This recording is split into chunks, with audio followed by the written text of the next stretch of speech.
Hoje em dia, se você assiste televisão, vê vídeos na internet ou escuta música, você já ouviu falar de Pabllo Vittar e RuPaul. Elas são drag queens. E você sabe que são drag queens? Já está familiarizado com essas figuras que ao mesmo tempo despertam interesse e curiosidade, mas podem causar algum estranhamento por causa dos conceitos e preconceitos da sociedade? Então vem comigo que nesse vídeo nós vamos conversar um pouco sobre as performances drag, sua história, seus motivos e sua importância como resistência para a população LGBTQIA+. Drag queens, o que são? Onde vivem? Do que se alimentam? Vem desconstruir preconceitos, amor! Eu sou o Chico, sou ator, performer, estudante, tenho 31 anos e dou vida à maravilhosa Chiquinha Gozada. A Chiquinha não se preocupa muito em estar linda e impecável, ela procura mais ser engraçada e passar a mensagem dela com humor, deboche e ironia. Para falarmos um pouquinho da história drag, a gente vai começar tão do começo, mas tão do começo, que não era nem drag ainda. Mas que horror! Homens interpretando papéis femininos? É isso mesmo. Se você não sabe, deixa que eu conto. Desde o teatro grego antigo, os homens eram responsáveis por interpretar os papéis femininos. Portanto, personagens clássicas como Medeia, Antígona e Electra foram interpretadas por homens. Isso porque as mulheres eram proibidas de participar do teatro até meados do século XVIII em algumas partes do mundo. Oh, Chiquinha, mas então vai me dizer que os gregos antigos já faziam drag? Não, nem toda personificação feminina é drag. No Oriente, também havia a prática do uso de máscara para interpretar papéis femininos em algumas formas de teatro. No teatro inglês, na época de Shakespeare, as mulheres ainda eram proibidas de participar. Portanto, as principais personagens shakespearianas também eram interpretadas por homens.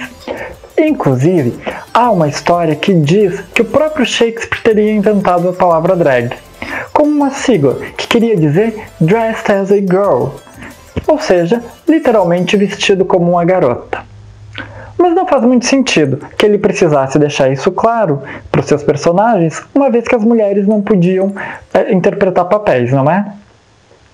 Tá, Chiquinha, e quando é que a gente chega nas plumas, paetês, lantejoulas e naquelas performances babadeiras? Aqui, no Brasil colonial, um decreto da rainha Maria I também proibia as mulheres de participar do teatro. Mas aqui não era muito bem respeitado esse decreto não. Então, logo, os homens interpretando papéis femininos ficou mais como uma figura grotesca, uma figura do teatro do deboche. E aí, nós já estamos nos aproximando bem mais da imagem da drag que nós temos hoje.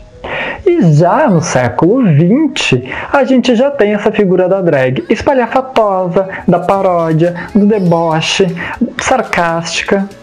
Em 1969, ocorre em Nova York a Rebelião de Stonewall, que é um marco da luta dos direitos da população LGBTQIA+. Essa rebelião foi liderada por travestis, mulheres transexuais e drag queens, sobretudo de origem negra e latina, que já estavam cansadas dos constantes abusos que sofriam da polícia e extorsões. Nessa época, era proibido sair às ruas nos Estados Unidos trajando roupas entendidas como do outro gênero. Aqui no Brasil, os movimentos sociais estavam contestando a ditadura e buscando mais liberdades e democracia. Por aqui, também travestis, transexuais e drag queens podiam ser presas se apanhadas na rua montadas ou usando acessórios e roupas do gênero feminino. E nesse ambiente, de um lado, muito repressor e duro, e e de outro, buscando mais liberdade e democracia, logo as performances transformistas começaram a ganhar as casas noturnas e os clubes destinados ao público homossexual. Foi nessa época que começaram a ficar conhecidos artistas ligados à fluidez de gênero, à androginia e ao transformismo. Nessa época, a televisão também era aberta às performances desse tipo, como por exemplo os programas do Chacrinha e o Show de Calouros. Nos anos 80, os espaços de cultura LGBTQIA+, foram bastante marginalizados, principalmente em função da descoberta do vírus do HIV e a epidemia da AIDS, e todo o preconceito que as populações sexualmente diversas passaram a sofrer ainda mais fortemente por causa disso.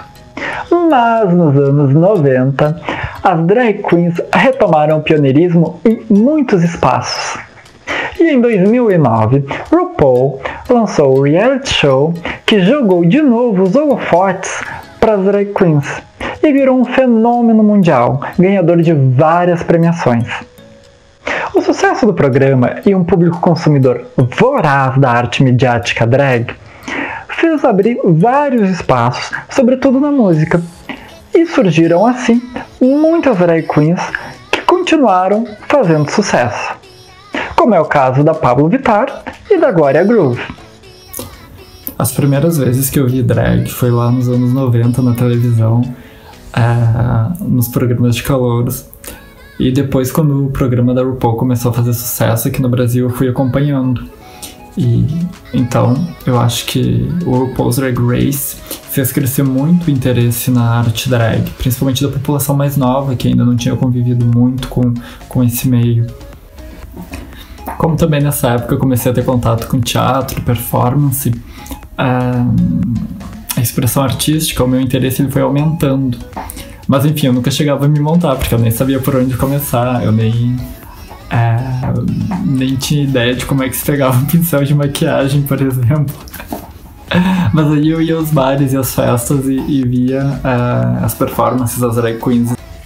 Quando eu fui fazer o mestrado em antropologia, eu tinha que escolher um tema para pesquisar. E eu queria que fosse algo relacionado a uma expressão artística e cultural, mas também relacionado aos movimentos LGBTQIA+. Até como sujeito queer, até como sujeito LGBTQIA+. E então eu cheguei ao resultado dessa equação. Drag combinava as duas coisas que para mim eram importantes. Durante a minha pesquisa de campo, eu ia observando as drags se montando. E eu comecei a sentir vontade também de experimentar, a curiosidade. E nisso surgiu uma oficina de drags, que quem organizava era uma das principais colaboradoras da minha pesquisa. Então eu decidi me montar também.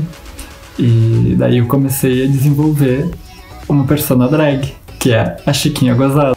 O nome surgiu de uma ideia genial que a, digamos, professora drag teve com vários trocadilhos.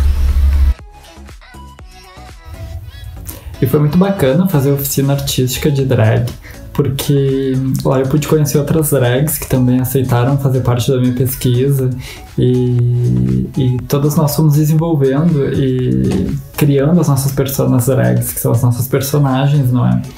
E daí nós montamos uma apresentação, nós montamos uma peça de teatro. Algumas já faziam drag profissionalmente, ou seja, já se apresentavam e recebiam cachê. E uma das partes mais positivas dessa experiência foi também conhecer e trocar experiência, trocar conhecimento com as outras manas, não é? Porque é um mundo muito diverso, então poder conversar, poder falar sobre as vivências, conhecer essas vivências, não é? E então a gente falava de como é ser LGBTQIA+ no Brasil, em Porto Alegre, dos desafios de quem faz drag, no meio artístico, no próprio mundo LGBTQIA+, não é? De todos os desafios que a gente enfrentava e poderia vir a enfrentar, não é? Então também nós trocávamos experiências além disso, sobre performance, sobre estar no palco diante do público, ensaiar, sobre maquiagem. Aliás, se não fossem elas, eu nem teria conseguido aprender a me maquiar, eu acho. sobre figurinos, sobre o frio da barriga que dá, né, quando a gente sobe ao palco, quando a gente vai fazer uma apresentação. Foram 3 meses de oficina e mais ensaios e mais apresentações e mais um festival também de teatro depois. As performances drag, como uma das formas mais afirmativas dos espaços de cultura LGBTQIA+, elas são importantíssimas no movimento de resistência e de sobrevivência mesmo, não é? Das nossas liberdades, dos direitos humanos, da liberdade dos nossos corpos, de termos o direito de sermos quem somos e de nos expressarmos com as nossas vivências e com a nossa arte. Assim como na rebelião de Stonewall, as drags foram importantíssimas, nós ainda temos um papel fundamental ao abrirmos espaço e nos mostrarmos. Afinal, todo artista quer se mostrar sua arte. E é o que nós queremos também e estamos fazendo. E isso gera estranhamento em algumas pessoas no início, principalmente em quem não tem a mente tão aberta, em quem não está acostumado com ambientes que tenham diversidade de pessoas, de corpos, de artes, de existência mesmo. Mas também gera muito apoio, admiração e carinho do público, desde crianças a pessoas idosas, gays, héteros, pessoas transexuais, pessoas cisexuais. Enfim, não há só um perfil de fã de drag. Mas no final das contas, somos todos seres humanos.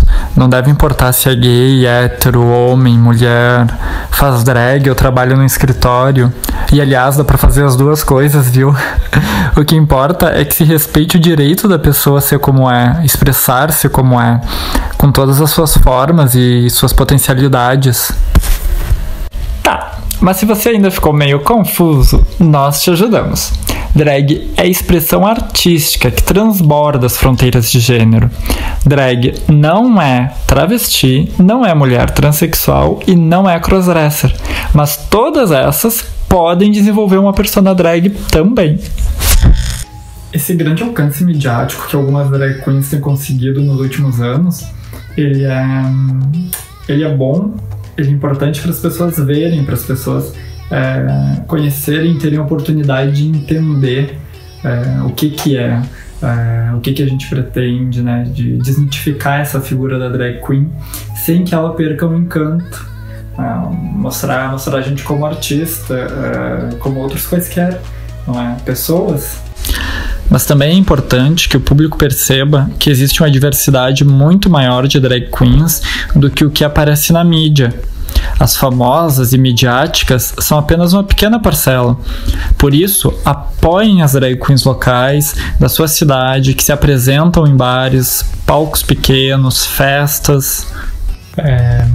Para a população LGBTQIA+, isso deu um tipo de sentimento de pertencimento a uma classe, digamos assim, não é? De representatividade. Principalmente para quem não se reconhece num mundo tão quadrado, muito padronizado, não é? Em que os papéis são extremamente rígidos. Isso tudo leva ao que muitos vão chamar de empoderamento, mas que na verdade age diretamente na autoestima e na autoconfiança da população LGBTQIA+. Drag mostra que nós podemos ser, que nós podemos nos mostrar, sair na rua e ter orgulho de ser quem somos, da forma como somos.